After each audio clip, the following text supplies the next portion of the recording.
Shri Shri Siksastakam of Shri Krishna Chaitanya Mahaprabhu, with Sanmodana Bhashyam by Srila Bhaktivinoda Thakur, and commentary by Srila Bhaktisiddhanta Saraswati Thakur. Sloka 2. Nam Namakari Bahuda Nija Sarva Shaktis Tatrapita Niyamitaha Smarani Nakalaha Itadrisha Tava Kripa Bhagavam Mamapi Durdaivam Idrisham Ihajani Nanuragaha. My Lord, O Supreme Personality of Godhead, in your holy name there is all good fortune for the living entity, and therefore you have many names, such as Krishna and Govinda, by which you expand yourself. You have invested all your potencies in those names, and there are no hard and fast rules for remembering them. My dear Lord, although you bestow such mercy upon the fallen conditioned souls by liberally teaching your holy names, I am so unfortunate that I commit offenses while chanting the holy name, and therefore I do not achieve attachment for chanting. Sri Sanmodana Bhashyam by His Divine Grace, Srila Bhaktivinoda Thakur. The chanting of Krishna's holy name has four aspects, consisting of the glorification of the Lord's name, form, qualities, and pastimes. Krishna's holy name is the original seed of all joys, because the holy name and he who is designated by that name are one and the same, being non-different in principle. Chanting the holy name is most beneficial for one and all in every respect. Therefore, Lord Sri Krishna Chaitanya himself demonstrates the super excellent qualities of the holy name in order to evoke genuine faith in the holy name. Lord Chaitanya prays, O Lord, O most munificent one, becoming compassionate seeing our destitute situation as souls conditioned by matter, you have of your own accord manifested your holy name, which is none different from yourself. Your holy name is of two types, principal and secondary. Among your principal names are Hari, Krishna, Govinda, Achyuta, Rama, Ananta, and Vishnu. Brahma, Supersoul, Supreme Controller, Maintainer, Creator, and Mahindra are secondary names. You have invested all your internal spiritual potencies and your transcendental qualities in your principal names. Innumerable scriptural statements substantiate this fact. A few are cited below. Hearing the holy name once is as good as seeing Krishna directly. My Lord, one can be immediately freed from all material contaminations just by seeing you. But if seeing you personally is not possible, then by simply hearing only once the holy name of your Lordship, even Chandalas, dog-eating men of the lowest class, are freed from their impurities, just as if they had seen you. There is no need to recite Vedic mantras. If the amount of time a Dvija Brahmin expends in the study and recitation of the Vedic mantras would be utilized in chanting even just the Lord's secondary names, that Brahmin would incur more benefit. Of this there is no doubt. But one who just chants the two syllables of the holy name, Hari, is understood to have already mastered the four Vedas, Rig, Sama, Yajur, and Atharva.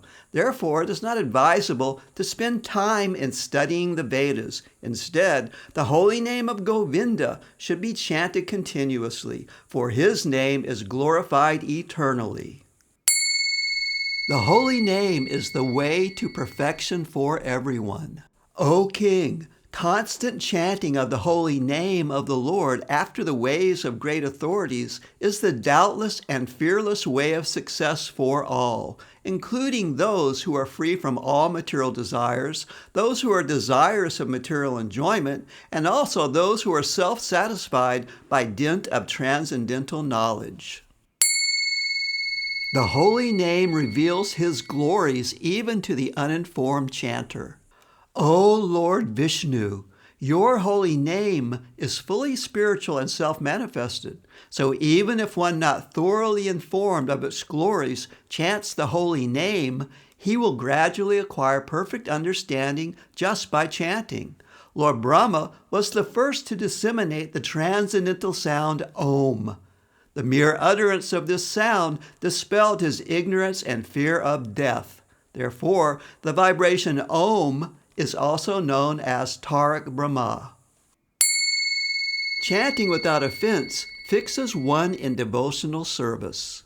Any person who says the name of Hari just once without offense immediately becomes resolved to serve the lotus feet of the Supreme Lord unconditionally, and thus strives for liberation from the clutches of illusion. The offender's heart is steel-framed. Certainly that heart is steel-framed, which in spite of one's chanting the holy name of the Lord with concentration, does not change when ecstasy takes place, tears fill the eyes, and hair stand on end. The holy name is the ripened fruit of the Vedas. O respected Bhrigu, the holy name of Krishna is more nectarian than the sweetest honey, most beneficial amongst all auspicious activities, and is the eternal, mature, and transcendental fruit of the desire-fulfilling tree of the Vedas. If any person utters the holy name even once, casually or in full sincerity, but without offenses, then the holy name instantaneously liberates the chanter. Krishna becomes the chanter's property. O Arjuna, I declare to you truly that anyone can purchase me just by chanting my name and abiding by me. I become his property, fully dependent on him. The holy name is like a touchstone gem. The holy name of Krishna is transcendently blissful. Like a touchstone gem, it bestows all spiritual benedictions, for it is Krishna himself. Krishna's name is complete, and it is the form of transcendental mellows. It is not a material name under any conditions, and it is no less powerful than Krishna himself. Since Krishna's name is not contaminated by the material qualities, there is no question of its being involved with Maya. Krishna's name is always liberated and spiritual. It is never conditioned by the laws of material nature. This is because the name of Krishna and Krishna himself are identical. The name is not understood by materialists.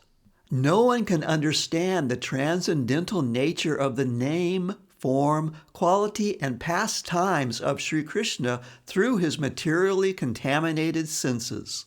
Only when one becomes spiritually saturated by transcendental service to the Lord are the transcendental name, form, quality, and pastimes of the Lord revealed to him.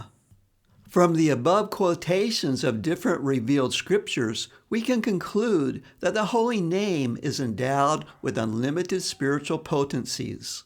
In the practice of karma, jnana, yoga, etc., the sadhaka is bound by the strict rules of Scripture and the factors of time, place, and circumstances. But in chanting and remembering the Lord's name, there is no such consideration of time, place, or circumstances. This indeed is an example of the Lord's fathomless mercy upon us. Yet in spite of all this, it is truly a matter of great regret that we cannot develop even a drop of attraction for this most magnanimous holy name. The word durdaivam, or misfortune, is synonymous with offenses to the holy name, namaparad. A concise resume of these offenses is given below. The 10 offenses against the holy name. 1. Criticizing and finding faults in devotees or sadhus is a serious offense against the holy name. How can the name tolerate criticism of devotees who have dedicated their lives to propagating the glories of the name? Therefore, offending sadhus or saintly persons is the first namaparad. 2. Those who try to comprehend spiritual subject matter with material intelligence falsely conclude that Lord Vishnu's name, form, qualities, and pastimes are different from the Lord himself. In other words, they impose material characteristics and limitations on spirituality. Thus they equate demigods like Shiva and Brahma with the Supreme Lord Vishnu, or even think that these demigods are independent of Lord Vishnu. The chanting of such persons is offensive. 3. It is an offense against the holy name to consider the spiritual master, who is self-realized and perfect in chanting the holy name, to be an ordinary mortal who possesses a material body, and thus disobey and disregard him. 4. It is an offense to criticize and find fault with the Vedas, Puranas, and other corollary scriptures. 5. It is an offense to think the glories of the holy name are exaggerated. 6. It is an offense to consider the holy name to be fictitious or concocted. 7. One who commits sinful activities on the strength of chanting the holy name can never be exonerated from this offense by any process, including the disciplines of yama, niyama, dhyana, meditation, and so on in the yoga system. 8.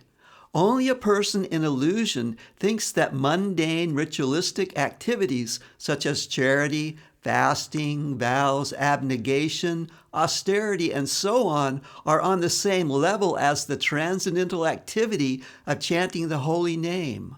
9. It is also an offense to instruct a faithless person who is adverse to hearing the name on the glories of the holy name. 10.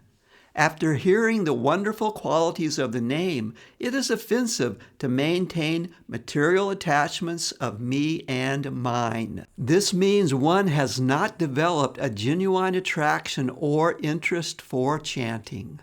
It is imperative that a devotee avoids these 10 offenses in chanting the holy name of the Lord. He must never try to counteract his sins or accrue piety through ritualistic observances, because he is neither required nor even eligible to perform karma kanda rituals.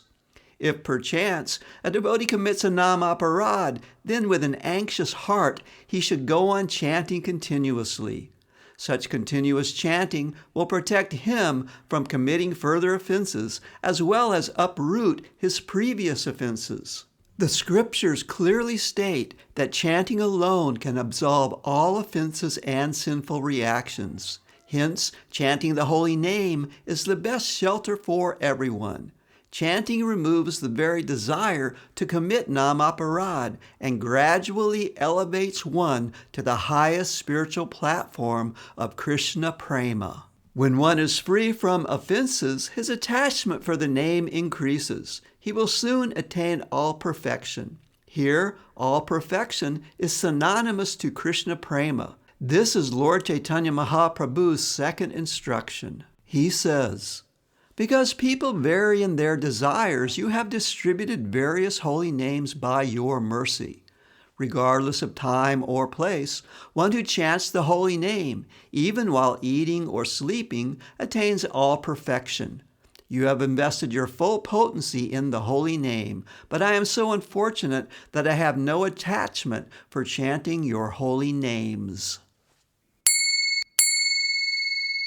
Commentary by His Divine Grace, Senapati Srila Bhaktisiddhanta Sarasvati Thakur. Quoting Sri Krishna Chaitanya Mahaprabhu, "O Lord, out of your causeless mercy, you have manifested innumerable names and have empowered these names with all your own potencies. You have not imposed rigid rules for chanting and remembering your names, i.e., you have not laid down conditions barring anyone to chant or remember your name, even during eating, reclining, sleeping, etc. But I am so wretched that I am not attracted to your names." The word Bahu, or many, indicates the two types of the Lord's names, principal and secondary. The principal names include Krishna, Radharaman, Gopijana Vallabha, etc., that convey the loving conjugal mood of the Lord, and Rama, Vasudeva, Narasingha, etc., that convey his awe-inspiring opulent mood. Brahman, Paramatma, etc., are his secondary names. They are incomplete, separated, and partial names. The Lord's principal names are non-different from the Lord and possess all his energies. The secondary names are also impregnated with his pastime potencies, but in partial degrees only. The jiva brings about his own misfortune. The jiva was imprisoned in the illusory, ephemeral kingdom of Maya due to his turning away from Lord Krishna. Thus, the conditioned soul has brought great misfortune upon himself.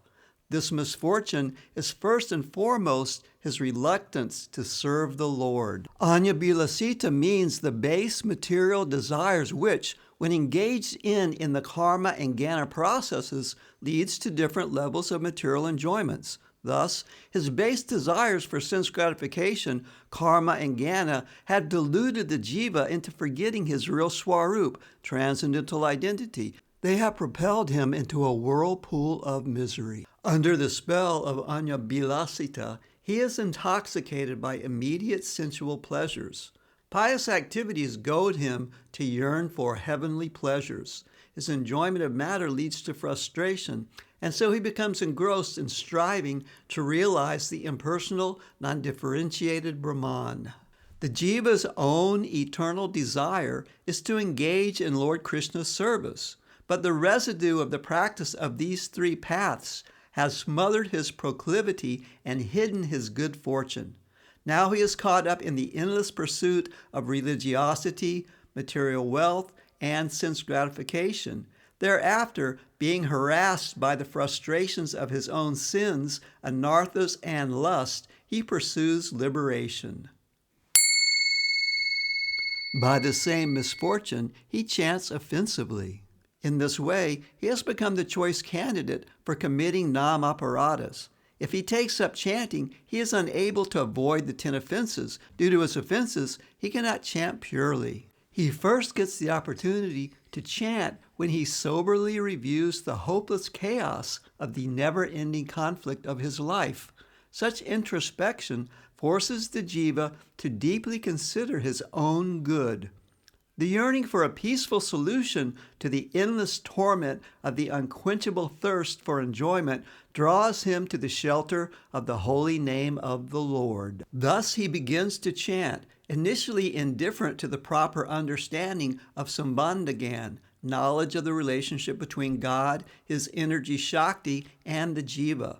Such chanting is known as namabhas, or the semblance of the pure name. Namabhas is not the holy name proper, but it results in the severance of the jiva's ties with the material mentality. He no longer sees everything materially. Gradually, he becomes eligible to render transcendental devotional service to the Supreme Lord. But only very elevated souls who have become completely immune to the onslaught of misfortune and offense can obtain pure love of Krishna by inoffensive chanting. Mahaprabhu's mercy. Lord Chaitanya, knowing the ill fate of the conditioned souls of this age, descended to spread the message of the chanting of the holy name of God. He saw in the jivas their apathy to the holy name and gave voice to it in this verse. Yet even in such depths of human misfortune, the Lord's causeless mercy is available. There is indeed a way to escape the steely clutches of nam-aparad. First, one must recognize and isolate his offenses. He must conscientiously avoid them, simultaneously chanting continuously. This will keep nam-aparad at bay, allowing one to reap the benefit of namabhas chanting. Namabhas chanting elevates one to actual mukti or liberation, meaning freedom from the influence of and dependence upon matter. Only thereafter does one become competent to chant the pure name. The opportunity afforded to us by namabhas chanting is but an indication of the Lord's unlimitedly flowing compassion. Thus, the simple chanting of the principal names of God brings about the best and only real benediction to humanity.